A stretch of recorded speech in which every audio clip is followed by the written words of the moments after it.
Fivox ni kumpirmar nga hapit na mubuto ang Mayon Volcano human nasigpatan ang lava flow. Si Maris Puyo sa detalye.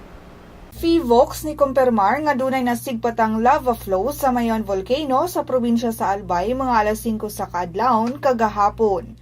Ang lava flow gibanang dunay gitasong 350 meters nga migawas sa may southeast slope sa bulkan. Si Fivox resident volcanologist Eduardo Laguerta niingon nga ang maong aktibidad sa Mayon susama ni atong 1986 din ang lava flow gihimo nilang guide sa pagtino kung kailangan bang isaka ang alert level. Sa update sa Fivox kaganinang alas 8 sa buntag, dunay natalang duha ka volcanic earthquakes sa past 24-hour observation period. Pabilin gihapon sa alert level 3 ang kasikbit nga dapit diindulan sa 3,000 na ka mga pamilya sa 5 ka mga munisipyo sa Albay ang gipang bakwit gikan sa ilang mga panimalay.